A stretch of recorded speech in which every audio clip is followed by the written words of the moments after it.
प्यारे साथियों नमस्कार। स्वागत है आप सभी लोगों का आपके प्यारा सा स्टडी प्लेटफॉर्म साइंस संग्रह बाय अनुसर पर। मैं उम्मीद करता हूं कि आप सब लोग बहुत अच्छे होंगे। सो प्लीज हंसते रहिए, मुस्कुराते रहिए, स्वस्थ रहिए और खूब मन लगा के पढ़ाई लिखाई करते रहिए। प्यारे साथियों, आज के सेशन में क्लास 12th हिंदी का बहुत इंपॉर्टेंट 15 यानी कि 15 सब्जेक्टिव क्वेश्चन में चुनकर आप सबके लिए लेकर आया हूं, क्योंकि ये बहुत इंपॉर्टेंट सवाल है और बिना वीडियो को देखे स्किप मत करिएगा, अंत तक जरूर अच्छे से देख लीजिए, समझ लीजिए, क्योंकि ये 15 सवाल ऐसे हैं जो लगातार पूछे जाते हैं। तो आप सभी लोगों को इन सभी 15 सवाल को बहुत अच्छे से साथियों प्रिपेयर कर लेना चाहिए। मैं आशा करता हूं कि आपकी तैयारी बहुत अच्छी चल रही होगी, आप बहुत मेहनत कर रहे होंगे। तो आइए अभी हम चर्चा कर लेते हैं इन 15 सवाल पर। ये 15 सब्जेक्टिव क्वेश्चन होंगे जो कि क्लास 12th के हैं। क्लास 12th हिंदी दिगंत भाग 2 का है। ठीक है बच्चों, बिहार बोर्ड के बच्चों के लिए है। ये पहले क्लियर होना चाहिए और ये क्लियर ही है, ये क्लियर है, बिहार बोर्ड। ओके, चलिए स्टार्ट किया जाए। मेरा बाल थोड़ा वैसा हो गया ना, कोई बात नहीं, जैसा है वैसा ही रहेगा ना। देखिए जी, अगर हम में वाक शक्ति न होती तो क्या होता। पहला ही चैप्टर जिसका नाम है बातचीत, बालकृष्ण भट्ट जी ने लिखा है। उनका कहना है कि सोचिए कि अगर हमारे अंदर ईश्वर की दी हुई शक्तियों में से अगर बोलने वाली शक्ति नहीं होती तो क्या ही हो जाता।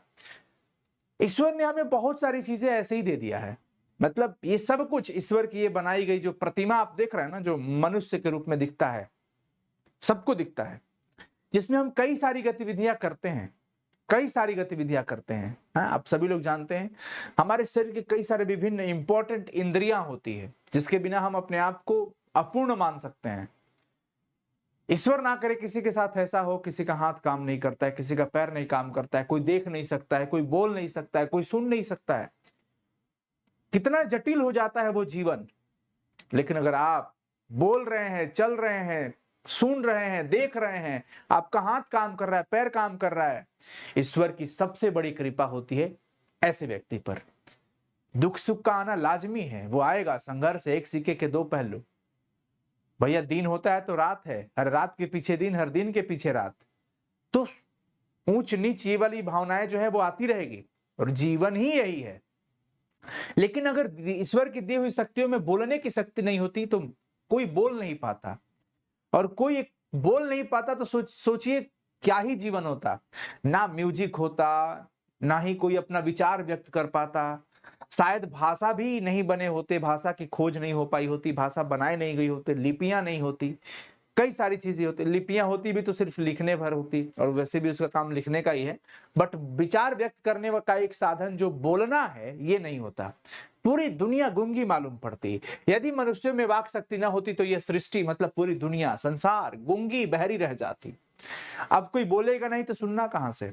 सब लोग एकदम लुंज पुंज होकर के, कोई एनर्जेटिक नहीं दिखता, ऐसे मानो जैसे लगता है कोने में बिठा दिया गया हो, एकदम चुपचाप। अब चुपचाप खाना पीना सोना, बस, और कुछ नहीं होता।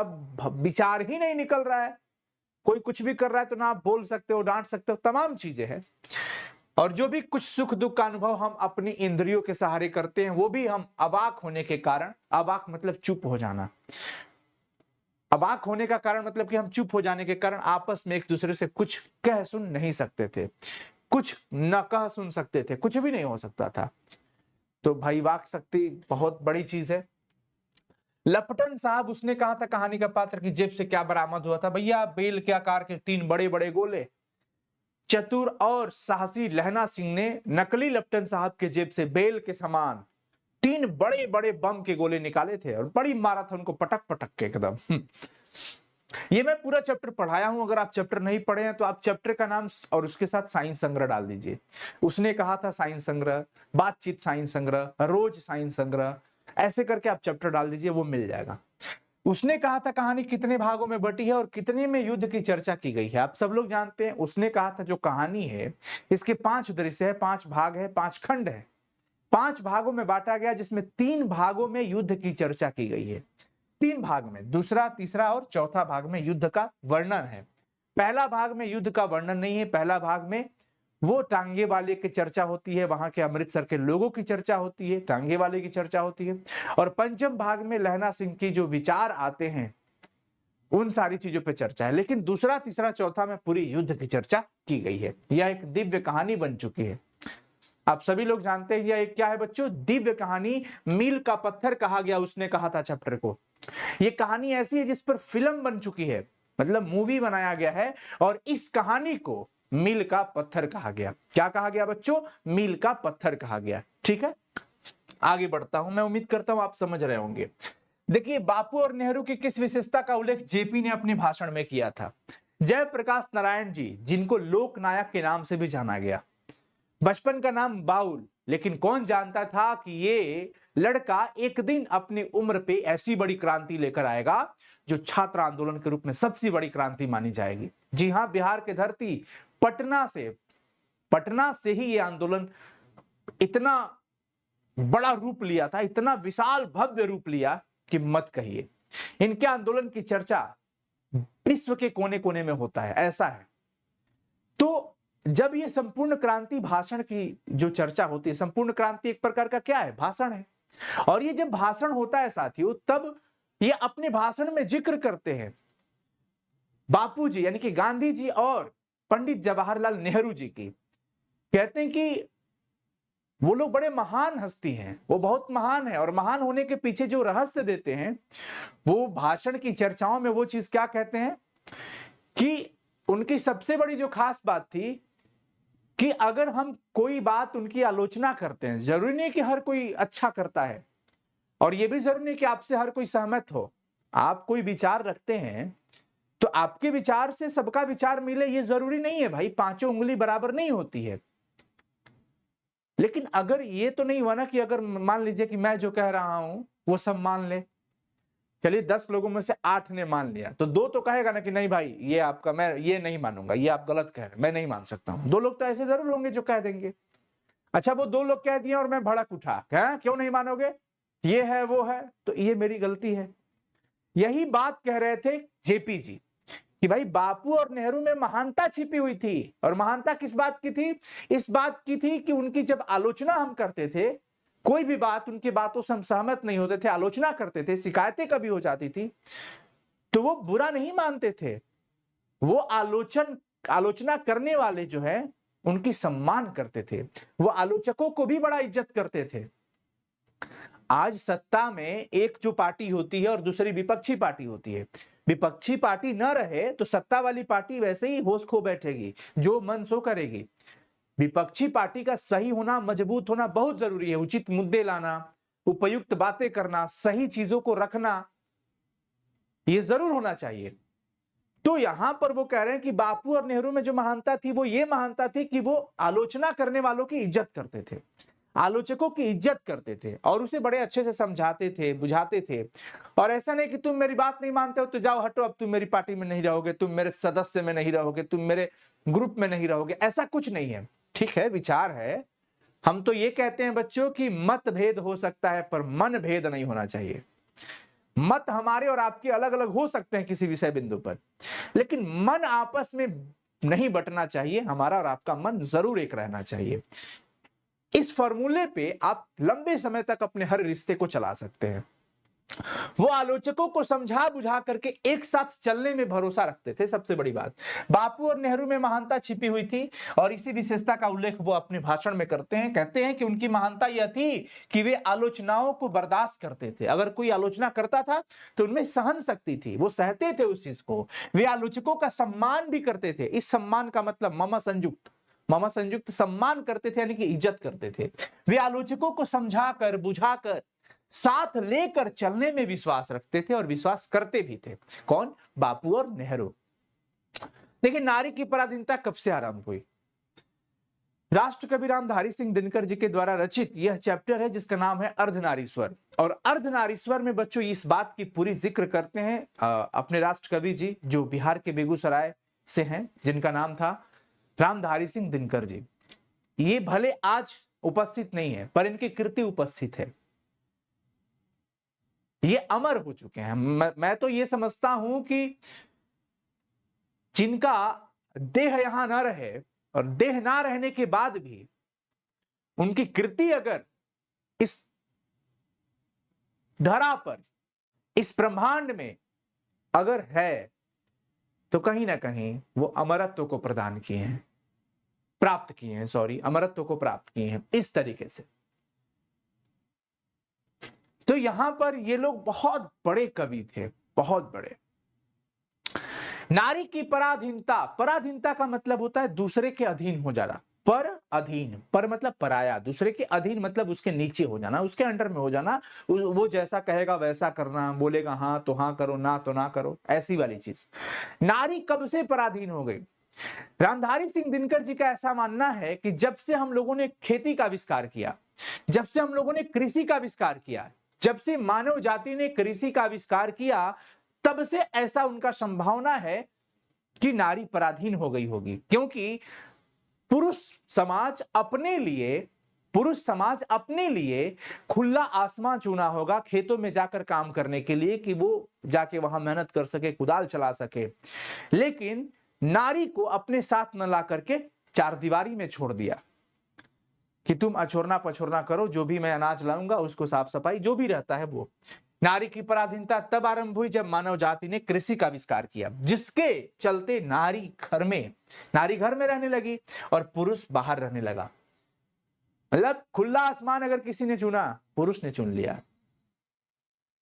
जो कि असीम है, बहुत बड़ा है। लेकिन अगर कोई सीमित घर चुन लिया तो चार दीवारी के अंदर वो नारी को चुनना पड़ गया, ऑप्शन नहीं था। पुरुष कुदाल चलाने वाला हो गया तो स्त्री अछोरने पछोरने का काम करने वाली बन गई। और कुल मिलाकर आगे तो यह भी चर्चा है कि स्त्रियां सिर्फ शोभा मात्र होती है, आनंद देने वाली होती हैं। इस चैप्टर के अंदर ये चर्चा है, आप चैप्टर को पढ़िएगा। हालांकि जो सवाल था उसका जवाब हो चुका है। आंदोलन के नेतृत्व के संबंध में जयप्रकाश नारायण के क्या विचार थे?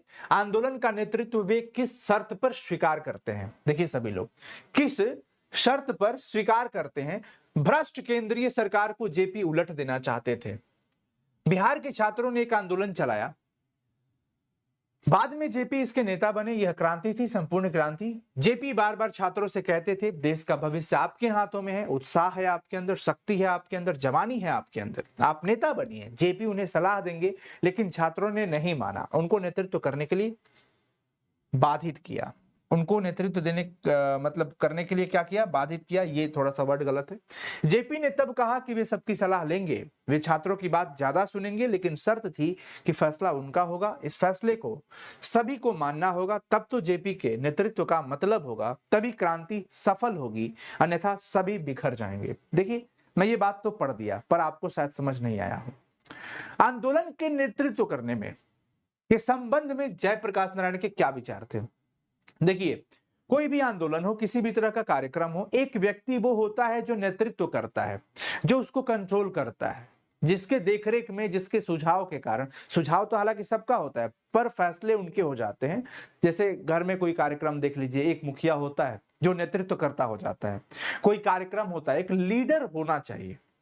तो यहां पर नेतृत्व करने के लिए ये युवाओं को प्रेरित करते थे कि भाई तुम लोग जवान हो, युवा हो, तुम्हारे अंदर शक्ति है, वो चीज तुम्हारे अंदर वो चीज है, तुम कल को देश को आप ही को संभालना है, तो आप लोग आगे आइए। लेकिन युवा लोग जो है वो नहीं माने। हालांकि जेपी जी का कहना यह भी था कि हम आपको राय देंगे, सलाह देंगे, हम सपोर्ट सब कुछ करेंगे, पर आप लोग आगे आओ। लेकिन बच्चों ने कहा, युवा साथियों ने कहा कि नहीं, आपको इसके लिए आगे आना पड़ेगा। जेपी ने तब कहा कि ठीक है, जब इतना जोर जबरदस्ती है और आप लोग नहीं मान रहे हैं, तो ठीक है, मैं नेतृत्व तब करूंगा जब मेरी एक शर्त स्वीकार करी जाएगी। और वो शर्त क्या है? शर्त ये है कि उनका कहना है कि मैं सबकी सलाह लूंगा, मैं सबकी बात सुनूंगा, सबकी ज्यादा से ज्यादा बात सुनूंगा, और छात्रों की तो बिल्कुल ज्यादा सुनूंगा। लेकिन शर्त थी कि फैसला उनका होगा, फैसला आप में से कोई नहीं करेगा, फैसला मैं करूंगा। इस फैसले को सभी को मानना होगा। मेरा जो भी फैसला होगा, विचार नहीं, मेरा जो भी फैसला होगा, फैसला में और विचार में अंतर है। फैसला जो होगा उसको सबको मानना पड़ेगा, तभी तो जेपी के नेतृत्व का मतलब होगा। अगर आप मेरे फैसले को नहीं सुनोगे, मेरा जो भी फैसला होगा अगर आप उसको नहीं स्वीकार करोगे, नहीं सुनोगे, तो आखिर क्यों मुझे नेतृत्व में लाना चाहते हो? क्यों चाहते हो कि जेपी जी इसका नेतृत्वकर्ता बने, यही इनके नेतृत्व में ही ये आंदोलन हो।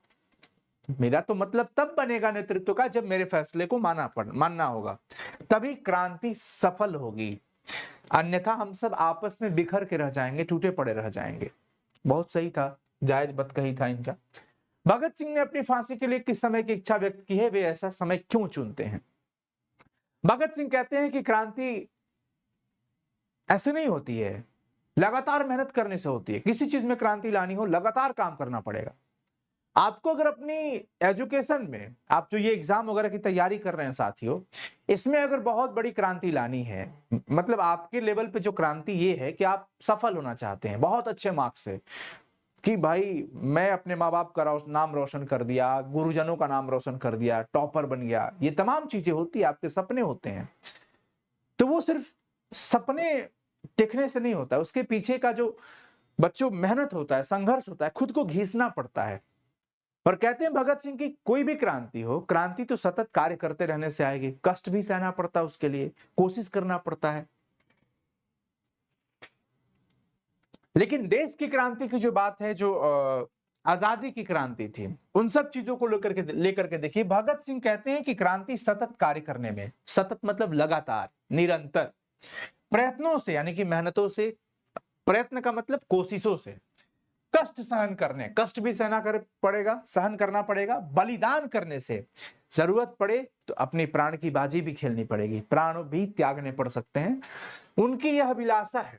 इनकी क्या अभिलाषा थी? इनकी यह इच्छा थी कि जब आंदोलन उनका चरम पर हो,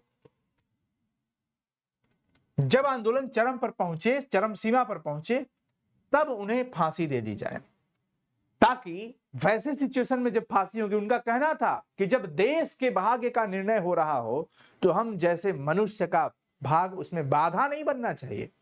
हमारा व्यक्तित्व किसी व्यक्ति विशेष का उसमें वहां कुछ होना ही नहीं चाहिए बाधा के रूप में। फांसी दे दी जाए, हमें कोई दिक्कत नहीं है। वे देशवासियों के, देश के लोगों के हृदय में एक अमिट छाप छोड़ना चाहते थे, तब जाकर वो फांसी की सजा को चुनते हैं। चंपारण क्षेत्र में बाढ़ की प्रचंडता के बढ़ने के क्या कारण है? आप सभी लोग जानते हैं, बिहार में चंपारण स्थित है, आप सब लोग जानते हैं। चंपारण की धरती, जहां कई लोग बाहर से आकर रहते थे, आने जाने वालों का तांता लगा रहता था, और अब चंपारण की धरती ने बहुतों को शरण दिया है। क्या दिया बच्चों? शरण दिया है, रहने के लिए बहुतों लोगों को शरण दिया है। अब कहानी यहां आके अटक जाती है कि पहले वहां पर बहुत घना जंगल हुआ करता था। जब महात्मा बुद्ध नदी के किनारे किनारे जाते थे पैदल, उस समय घना जंगल हुआ करता था, हरी भरी पूरी हरियाली रहती थी। उस समय बाढ़ भी नहीं आता था उतना प्रचंड रूप में जितना कि अब आने लगा था। गंडक नदी अपनी उफान पर थी, लेकिन उस समय नहीं, क्योंकि जंगलों के कारण जो वृक्ष होते हैं, उनकी जो जड़ें होती है वो पानी को रोकती है। लेकिन क्या हुआ, कहा जाता है कि कुछ 100 साल पहले यहां पर कर्नाट वंश के राजा जो थे, राजा हरि सिंह देव, और जो मुसलमान एक आक्रमणकारी थे गयासुद्दीन तुगलक, उनके बीच आंदोलन हो गया।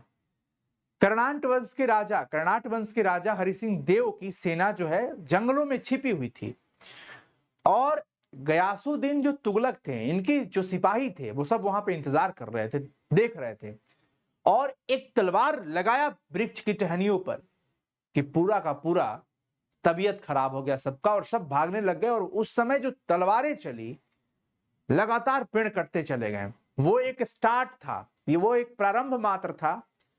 लेकिन उस समय के बाद जब लोग वैसे भी बाहर से आने लगे, वहां की मिट्टी इतनी उपजाऊ थी कि वहां से लोग फसल, अनाज उपज करके वहां पर देखे कि अंग्रेजों ने कितना अत्याचार किया किसानों के साथ, रैयत के साथ। है 3 कठिया वाला जो सीन स्टार्ट हुआ था, वो क्या था कि हर 20 कट्ठा में 3 कट्ठा आप नील की खेती करोगे। उपजाऊ क्षमता वहां बहुत ज्यादा थी। लोग अपना संपदा के दिमाग से, संपदा के विचार में रख करके कि भाई हमें यहां से संपत्ति कमानी है, बहुत ज्यादा फसल उपज हो रहा है, उसको बेचना है, पैसा कमाना है, इसलिए भी लोग आते थे, बड़े बड़े जमींदार लोग आते थे। धीरे धीरे क्या हुआ कि बड़े एरिया पर, बड़े भूभाग पर बच्चों जो जंगल था उसका पेड़ कटते चला गया, और अब पानी को रोकने के लिए वृक्ष की जड़ें उतनी नहीं रह गई थी जो पहले थी। इसलिए अब पानी जो है फैल जाता है, प्रचंड बाढ़ का रूप है। बिहार के उत्तर पश्चिम कोण में अवस्थित चंपारण की भूमि पेड़ पौधों और जंगलों से भरी हुई थी। इन पेड़ों की कटाई कृषि एवं अन्य आवश्यकताओं के लिए कर दी गई। पहले भैया घना जंगल था, वृक्ष की जो जड़ थी उसमें पानी रुका करता था, बाढ़ नहीं आती थी। अलग अलग जगहों के मजदूर भी आकर वहां पर रहने लगे, धीरे धीरे पेड़ कटते चले गए और चंपारण क्षेत्र में बाढ़ की प्रचंडता बढ़ने का यह मुख्य कारण रहा, ये पेड़ों की कटाई, वनों की कटाई। ठीक है, आगे चलिए। गंगा पर पुल बनाने में अंग्रेजों ने दिलचस्पी क्यों नहीं ली? ये भी ओ सदा नीरा चैप्टर का ही क्वेश्चन है, जैसे पिछला क्वेश्चन आपने देखा वही से ये भी लिया गया है। गंगा पर अगर पुल बन जाता तो चंपारण में जो नीलहे गोरे किसानों का जो शोषण होता था, अब सुनिए, जो गोरे लोग थे, गोरे लोग मतलब अंग्रेज, वो नील किसानों पर नील की खेती करने का जो दबदबा बना रखा था कि किसी भी परिस्थिति में, जैसे उन दिनों क्या होता था, रंग बनाया जाता था नील से ही रंग बनते थे। लेकिन अब क्या हो गया, सॉरी, कुछ समय पहले ही क्या हुआ था कि केमिकल से रंग वगैरह बनना स्टार्ट हो गया था, तो अब नील का उतना जरूरत नहीं पड़ा। अब नील की खेती जब हो गया इतनी बार, तो अब सोचिए कि वहां की मिट्टी बंजर हो जाती है, उसकी उपजाऊ शक्ति नष्ट हो जाती है। अब उसमें जब होगा नील ही होगा, लेकिन अब नील की जरूरत तो किसी की थी नहीं, किसान भी अब बेच नहीं सकता क्योंकि उतने डिमांड उसकी थी नहीं। अंग्रेज फिर भी दबदबा। महात्मा गांधी अप्रैल 1917 में आए थे, उनको बुलाया गया था एक किसान के रिक्वेस्ट करने पे, वो आए थे। अब दक्षिण बिहार का जो एरिया है, जैसे गया, नवादा, पटना, जहानाबाद, सॉरी बच्चों, मैं थोड़ा रात को जग गया था ज्यादा देर तक, इस वजह से सो नहीं पाया हूं काम के चलते, बट कोई बात नहीं, आप लोग एक्टिव रहिएगा, मैं भी एक्टिव हूं, मैं बस कभी कभी बीच में वैसा हो जाता है, सॉरी, इसके लिए माफी चाहता हूं। तो दक्षिणी बिहार के जो ये क्रांतिकारी विचार थे लोगों के, ये बागी विचार थे, ये उधर जल्दी पहुंच न जाए, नहीं तो सब लोग टूट पड़ते, अंग्रेजों का हवा टाइट हो जाता। लेकिन दिक्कत इसी बात से थी अंग्रेजों को कि भाई उधर के विचार इधर नहीं आने चाहिए, इसलिए वो गंगा पर पुल बनाने में दिलचस्पी नहीं दिखाए। अगर गंगा पे पुल बन जाता तो लोगों का आना जाना आसान हो जाता, यहां से वहां तक का। चंपारण में नीलहे गोरे किसान का शोषण खूब जम के किया, खूब अत्याचार करते थे वो। दक्षिण बिहार के बागी विचारों का असर चंपारण में देर से पहुंचे, जल्दी ना पहुंचे, देर से पहुंचे, इसलिए गंगा पर पुल बनाने की स्कीम में तत्कालीन शासन ने कोई दिलचस्पी नहीं दिखाई, कोई इंटरेस्ट इनका नहीं था। वर्षों तक चंपारण में गोरे नीलहों का राज ब्रिटिश साम्राज्य की छत्र छाया में पनपता रहा। वर्षों तक इन लोगों ने राज किया है। एक साहब था यमन साहब, वो मिल जाता था उसको मार चटकन पीट देता आदमी, लेकिन उस समय की बात कुछ और थी, उस समय तो आदमी डरा हुआ था। लेकिन इन सबके बीच गांधी जी ने एक ऐसे व्यक्ति को वहां पर लाया जो एमन साहब की हवा टाइट कर दी थी। क्या भाई? अब मतलब ये था बच्चों कि पुंडलिक जी जो शिक्षक थे, जो वहां के लोगों को निर्भीक बनाते थे, एमन साहब इतना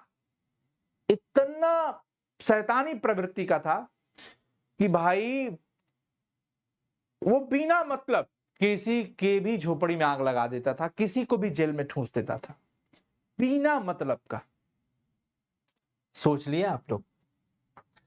बिस्नी और मुन्नी को किसकी प्रतीक्षा है? वे डाकिए की राह क्यों दिखती है? बिस्नी एक माँ है, मुन्नी उनकी बेटी है, मानक उनका बेटा है। अब गांव समाज के लोग, बिटिया थोड़ी सी बड़ी क्या हो गई, कुछ लोगों को, पड़ोसियों को विशेष करके आंखों में गड़ने लगता है कि अरे बड़ी सयानी हो गई, जवान हो गई, मुटियार हो गई, इसकी शादी करो, जल्दी शादी करो। इतनी बड़ी लड़की घर में कुंवारी नहीं रखी जाती है।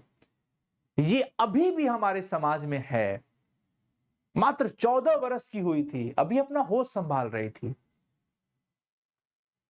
14 वर्ष में तो बच्चे मैट्रिक पास करते हैं, और एक मैट्रिक पास बच्चा, अगर हम अपने गांवों की बात करें, समाज की बात करें, क्या वो उस समय इतना तैयार रहता है, या वो बच्ची इतनी तैयार रहती है मानसिक रूप से कि वो एक परिवार को देख सके, चला सके, एक मां बन सके, गृहस्थी जीवन में प्रवेश कर सके? नहीं रहती है। और हालांकि बहुत पहले तो शादियां वैसे ही हो जाया करती थी, 15-16 साल पे, 14 साल पे भी हो जाया करती थी। लेकिन ये जब लिखी गई, उसमें क्या लिखा गया कि मुन्नी की शादी करने के लिए पैसे चाहिए। पैसे कमाने वाला कौन होगा भाई? तो जो घर में लड़का था वही मानक इकलौता था, वही कमाने वाला था। इसलिए उनकी मां ने उसको लड़ाई में भेजा, फौज में भेजा। बिस्नी और मुन्नी को मानक की प्रतीक्षा है भाई। मानक उनका बेटा है, वह बर्मा युद्ध में गया हुआ है। बर्मा युद्ध में गया हुआ है, वहां से कुछ कमा कर लाएगा तो मुन्नी की शादी में पैसे खर्च होंगे। मुन्नी की शादी में पैसे खर्च होंगे तब भैया, तो पैसा आएगा तभी तो। और एक दूसरा सवाल है कि वे डाकिये की राह क्यों देखती है? वे डाकिये की राह मानक के पत्र के लिए देखती है। पहले हर 15वें दिन पत्र आते थे, पहले हर 15वें दिन पत्र आता था, लेकिन जब पत्र नहीं आ रहा, एक माँ को तो वही चिंता होगी ना कि भाई उसका खबर क्या है, हालचाल क्या है। पहले तो हर 15वें दिन पे पत्र लिखा करता था, भेजा करता था, हाल समाचार बताया करता था, लेकिन अब क्या हो गया पता नहीं। 2-2 महीने हो गए अभी तक पत्र नहीं आए। नेक्स्ट क्वेश्चन, बिस्नी मानक को लड़ाई में क्यों भेजती है? अच्छा, ये सवाल तो हमने पढ़ लिया ना। हाँ, प्रतीक्षा बेटे की है। क्यों भेजती है भाई? कमाने वाला इकलौता। वही सवाल हमने समझा भी दिया। बिस्नी की बेटी मुन्नी की शादी के लिए पैसे की जरूरत थी। बिस्नी के घर में मानक के सिवा कोई कमाने वाला नहीं था, इसलिए वो अपने बेटे को लड़ाई में कुछ पैसे कमाने हेतु भेजती है। हिंदी का श्रेष्ठतम महाकाव्य रामचरितमानस जो तुलसीदास जी ने लिखा है। ये एक छोटा सा सवाल है, पूछा हुआ सवाल है।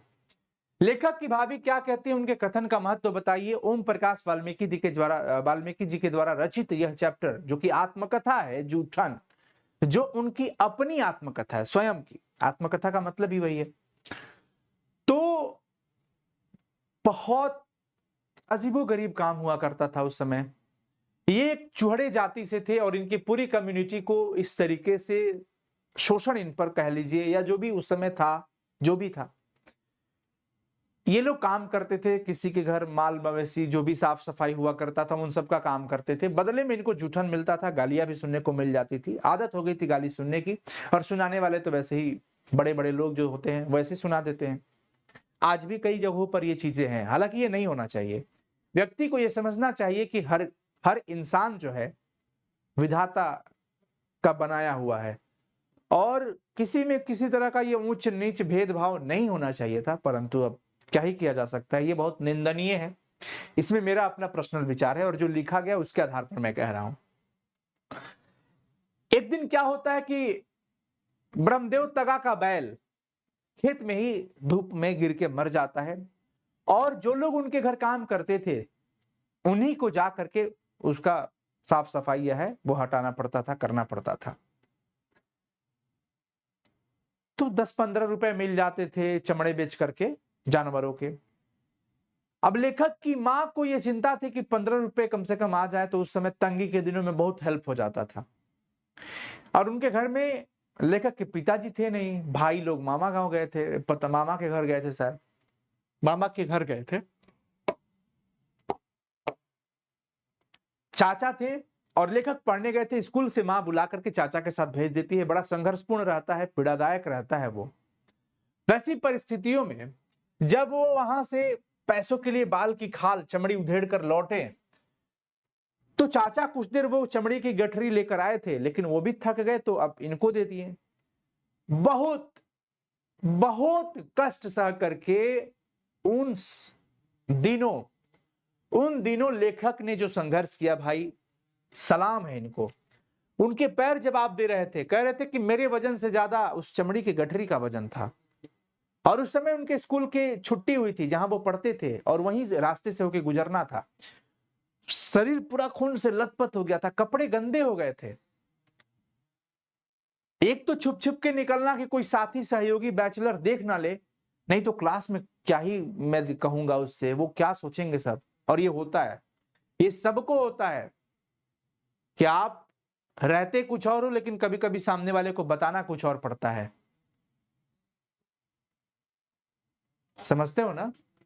कपड़े गंदे हो गए थे, खून के धब्बे दिखाई दे रहे थे। इस हालत में देखकर जब वो लौटे, तो माई तो बेचारी रोबे नु करी हैं, मां रोने लगी, डहक डहक रोने लगी। अब ये शब्द अपनी मम्मी से पूछिएगा, कुहुक कुहुक कर रोना और डहक डहक कर रोना। रोने लगी वो, और बड़ी भाभी जो मां के समान होती है, भाभी जो मां के समान होती है, लेकिन पता नहीं आजकल तो उनका भी इज्जत लोग नहीं करते हैं।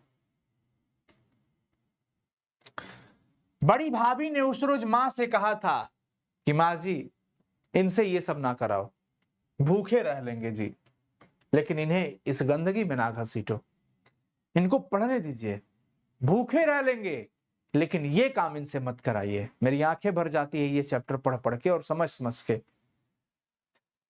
लेखक कहते हैं कि भाभी के ये शब्द आज भी लेखक के लिए अंधेरे में रोशनी बनकर चमकते हैं। लेखक उस गंदगी से बाहर निकल आए हैं, लेकिन लाखों लोग आज भी उस घिनौनी जिंदगी को जी रहे हैं।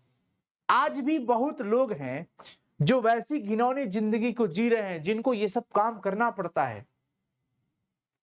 यही था इस चैप्टर में इस क्वेश्चन का मतलब। जहां भय है वहां मेधा नहीं हो सकती। मैं अभी हाल फिलहाल में ही एक चैप्टर पढ़ाया हूं, शिक्षा चैप्टर, और मैं तो चाहता हूं शिक्षा चैप्टर आप सभी लोग जरूर देखें, आप सभी लोग जरूर इस चैप्टर को पढ़ें। सर्च करिए यूट्यूब पर शिक्षा साइन संग्रह, तो आपको मिल जाएगा। वो कहते हैं लेखक की असली शिक्षा है एक स्वतंत्र वातावरण बनाने की, जहां पर आप जीवन के उद्देश्य को समझ पाए। सिर्फ physics, chemistry, math, bio, Hindi, English पढ़ाना ये जीवन का उद्देश्य नहीं है और ये शिक्षा नहीं है। बचपन से ही आपका एक ऐसा वातावरण में रहना जरूरी हो जाता है जो स्वतंत्र हो, और हम में से अधिकांश व्यक्ति ज्यों ज्यों बड़े होते जाते हैं त्यों त्यों ज्यादा भयभीत हो जाते हैं। उनका कहना है कि हमें मेधावी होना चाहिए, और मेधा वहां नहीं हो सकती जहां पे डर हो किसी चीज का, और डर को खत्म करना है। लेकिन सत्य तो ये है कि हम जैसे जैसे बड़े होते जाते हैं वैसे वैसे डर बढ़ते चला जाता है। हम जीवन से भयभीत रहते हैं, कभी नौकरी छूटने का डर होता है, परंपराओं से डर हो जाता है, इस बात से भयभीत रहते हैं कि पड़ोसी क्या कहेंगे, पत्नी या पति क्या कहेंगे, हम मृत्यु से डर जाते हैं। हम में से अधिकांश व्यक्ति किसी न किसी रूप में भयभीत है, डरा हुआ है। इसलिए एक बात ध्यान रखिए, जहां डर है वहां मेधा नहीं हो सकती। लेखक का यही कहना है। जे कृष्णमूर्ति जी, जिद्दू कृष्णमूर्ति उनका पूरा नाम होता है। ठीक है साथियों, अच्छा लास्ट क्वेश्चन हो गया। अच्छा 14 क्वेश्चन ही है। चलिए साथियों, मैं चाहूंगा कि आप लोगों को ये चैप्टर कैसा लगा, सॉरी ये क्वेश्चन आंसर कैसा लगा, कमेंट सेक्शन में कमेंट करके आप लोग जरूर बताएं। और एक छोटी सी रिक्वेस्ट होगी आप सभी लोगों से कि ये हमारा सोशल मीडिया है आपके परिवार का, तो आप लोग यहाँ पर जुड़ सकते हैं। अगर आप ये सारी चीजों को यूज करते हैं तो कोई जबरदस्ती नहीं है। हमारा एक चैनल है एडू संग्रह के नाम से, जहां पे आपको पढ़ाई से रिलेटेड कई सारे ट्रिक्स और टिप्स मिल जाते हैं। तो आप इस चैनल को अपने एप्लीकेशन के अंदर सब्सक्राइब करके रख सकते हो यूट्यूब पर। 10th क्लास के बच्चों के लिए ये चैनल है, और ये वो चैनल है जिस पर ये वीडियो आप देख रहे हैं। ये हमारा व्हाट्सएप है साइंस संग्रह के नाम से, अगर आप सर्च करते हैं, और इसमें भी आप ज्वाइन कर सकते हैं। आपका प्रेम स्नेह मिलता रहता है। और ये टेलीग्राम है, अगर टेलीग्राम पे इस लिंक के थ्रू अगर आप जाते हैं तो हमारे सही वाले टेलीग्राम में आप ज्वाइन कर सकते हैं। और ये हमारा हेल्पलाइन नंबर है 9155181020। अगर आपको किसी भी तरह की हेल्प चाहिए और हम अगर सक्षम है तो हम कर पाएंगे। धन्यवाद साथियों। मैं उम्मीद करता हूं कि आपको यह क्वेश्चन आंसर का जो सेशन है बहुत अच्छा लगा होगा। प्लीज आप लोग अपने सभी दोस्तों के साथ शेयर कर दीजिएगा, और एक प्यारा सा कमेंट जरूर कर दीजिएगा, ताकि हमें मोटिवेशन मिल जाए और हम फिर अगली वीडियो लेकर आप लोगों के साथ मतलब जुड़े, आप लोगों के सामने आए। ठीक है साथियों, धन्यवाद आप सभी लोगों का। मिलते हैं फिर अगली क्लास में। तब तक अपनी तैयारी को खूब जोरों शोरों से लगाए रखिए, खूब मन लगा के पढ़िए, खूब मेहनत करिए, रिवीजन करते रहिए, लिखने का आदत डालिए।